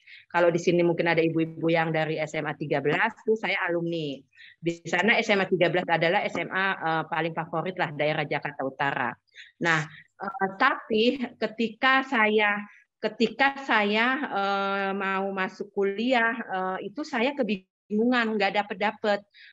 Tahun ketiga saya ingin, mungkin ya memang udah takdiran saya tidak jadi dokter. Zaman dulu selalu penekanan orang tua jadi dokter atau jadi insinyur gitu kan. Akhirnya ketika saya ini kisah pribadi, ketika saya 2 kali nggak jadi dokter, daripada saya nanti, orang tua saya bagus juga, kalau kamu nggak mau nggak bisa masuk kuliah, ya udah kamu nanti dinikahin aja. Sementara saya paling nggak mau kan, takut ya dengan pernikahan zaman itu kan kita belum dibekali segala macam, juga nggak berani. Akhirnya daripada saya disuruh nikah, mendingan saya masuk ke jurusan apa aja. Jadi saya yang penting saya kuliah, jangan dinikahin gitu kan. Nah, ternyata saya baru paham ketika itu pun saya ngambil S1-nya bahasa Jepang, Bunda semua. Jadi jangan sampai salah. Anak-anak kita ini sekarang anak-anak yang demikian dilingkungi oleh teknologi dan macam-macam. Sementara ibunya itu bisa jadi ibu zaman dulu yang tidak punya ilmu gitu kan. Nah, saya wajar, ibu saya dulu cuma lulus SD. Nah, ketika saya kok nggak kuliah ya, nggak bisa kuliah, padahal SD, SMP saya juara umum terus. SMA juga masuknya SMA favorit, tapi saya mau masuk kuliah aja nggak bisa-bisa. Saya belajar udah demikian keras, nggak ngerti-ngerti, nggak masuk-masuk. Ternyata saya baru paham, kondisi saya ini adalah belajarnya harus dengan diskusi. Gitu. Jadi saya kalau disuruh baca, saya pasti nggak lama tidur. Saya kalau disuruh dengerin apa, nggak lama saya tidur gitu. Tapi kalau saya disuruh berdiskusi dengan orang, apa yang mau kita bahas, apa yang mau kita jelaskan, saya kuat. Dari mau pada maghrib sampai jam 12 malam, pokoknya setiap ada kegiatan, saya yang paling nomor 1 untuk hadir di dalam sebuah diskusi. Karena ternyata cara belajar saya adalah diskusi. Dan ternyata cara saya adalah anak, kalau yang cara belajar tuh anak apa 3 macam ya, auditori, visual, sama kinestetik. Saya mungkin anak kinestetik gitu, cuma zaman dulu kan nggak ada yang ada istilah orang tua paham anak kinestetik tuh cara belajarnya harus dengan diskusi. Jadi kalau dia diam sedikit dia pasti tertidur, otaknya nggak bisa menerima tantangan yang kurang gitu. Nah, itu seperti itu Bunda, pengalaman pribadi. Jadi mungkin anak-anak muda yang sekarang ini ada anak-anak kinestetik gitu ya, anak-anak yang harus didampingi, belajarnya senang ketika diajak bermain. Tadi contohnya ketika diajak bermain dia senang. Berarti dia harus ada lawan gitu. Harus ada lawan teman bermain. Gitu ya. Nah, itu seperti itu. Kalau anak visual dia senangnya ngelihat, diem gitu ya. Akhirnya kayak Faris tuh visual banget, diem nonton gitu kan, dikasih video dia ngelihat gitu. Akhirnya motoriknya nggak terasah. Ketika motorik halusnya tidak terasah, saraf-saraf otaknya pun tidak bisa menerima informasi gitu, tidak distimulasi. Akhirnya dia ya bisa menulis, bisa membaca, bisa, tapi tidak mengerti gitu. Nah, itu seperti itu ya Bunda. Jadi banyak sekali emang ilmu yang harus kita pelajari. Tapi insya Allah sekarang di YouTube tuh banyak banget deh. Bisa kita belajar asal kita mau. Mungkin itu kali tambahannya, Haula. Iya, Masya Allah, luar biasa. Terima kasih Bu Mul atas tambahannya. Baik, mungkin karena kita dibatasi oleh waktu ya, tidak terasa jam sudah menunjukkan pukul 11:49. Mbak Haula, apa masih bisa untuk satu pertanyaan mungkin? Nih boleh kenalan nih dengan Faris nih. Ini Faris anaknya umur 11 tahun. Halo, dadah gitu. Dadah. Kelihatan ya Faris? Halo Faris. Halo Ayo. Faris. Iskar. Ya, itu Iskar. Ya, ini Faris. Ya, udah lanjut, Mbak. Iya, iya baik. Halo Faris, dadah Faris. Dadah. Dadah. Iya, untuk satu pertanyaan lagi mungkin ya. Nanti untuk ayah bunda yang pertanyaannya ada yang belum terjawab, insya Allah kami akan bisa dilanjutkan untuk menjawabnya bisa di grup Haula Webinar Series atau nanti kami akan naikkan di feed Instagram @haulatoys.id. Iya. Ini Mbak ada dari Bunda Fikri yang insya Allah yang di atasnya udah ini Udah ya. terjawab ya. Udah terjawab ya. Ini Ya. dari Bunda Fikri nih Mbak yang dalam mengenalkan huruf lebih dahulu huruf besar atau kecil atau berbarengan. Mungkin ini langsung ini ya jawab Bu Umu ya. Yang dulu mengenalkannya seperti apa Ibu Umu? Mungkin dilihat di YouTube-nya kali ya. YouTube-nya banyak kan ya yang teori Glenn-Doman. Kalau saya makainya teori Glenn-Doman. Gitu. Jadi huruf besar, huruf kecil itu beriringan ngajarinnya. Gitu. Cuma memang caranya tidak diejak, jadi langsung. Gitu. Saya pakainya Glenn-Doman. Ya, baik. Terima kasih Ibu. Nah, baik, karena waktunya sudah habis, insya Allah setelah ini akan ada sedikit beberapa informasi untuk ayah bunda semua. Mungkin ya kita ucapkan terima kasih dulu kepada Mbak Haula Fauziana yang selaku pemateri pada Haula Webinar Series yang kedua kali ini. Terima kasih sudah menyempatkan waktunya untuk memaparkan materi yang luar biasa ya, informatif dan edukatif juga untuk ayah bunda semua di sini. Juga kepada Bu Umu yang sudah menyempatkan waktunya untuk hadir dalam forum webinar ini. Ya, mungkin selanjutnya boleh ditampilkan slide. Ya, jadi ayah bunda semua untuk Haula Webinar Series ini insya Allah tidak akan berhenti hanya pada forum kali ini saja ya. Kita akan mengadakan webinar-webinar berikutnya. Jadi ayah bunda stay tune, tetap boleh untuk tetap stay di grup Haula Webinar Series. Juga bisa di follow Instagram Haulanya, ada haulatoys.id. Di sana akan ada berbagai informasi mengenai mainan edukatif, tentang edukasi anak, juga mengenai nanti jika ada webinar berikutnya akan di-upload di sini. Berikutnya,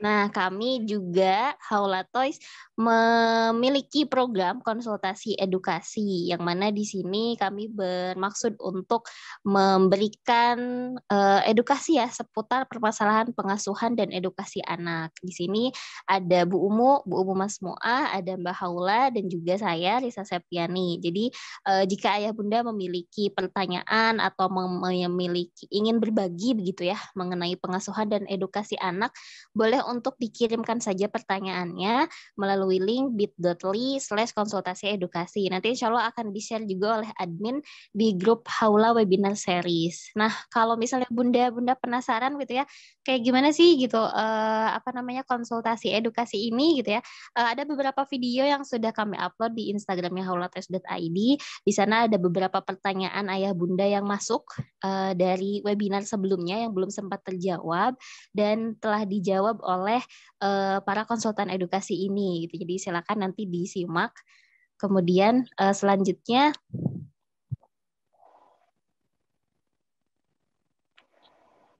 nah, tadi juga ayah bunda bertanya begitu ya mengenai APE nih, alat peraga untuk stimulasi calistung, mungkin ada apa aja itu. Nah, ini hanya sedikit contoh, sebagian kecil contoh yang ada di Haula Toys, APE atau alat peraga edukatif yang dapat digunakan untuk memberikan stimulasi calistung kepada anak-anak kita. Ada tadi piramida hijaiyah, tadi juga Mbak Haula sempat memberikan contoh realnya ya. Ada, kemudian ada di sini salah satunya ada puzzle huruf hijaiyah. Jadi kita juga ada yang alfabet huruf Latin, ada juga yang hijaiyah itu ada.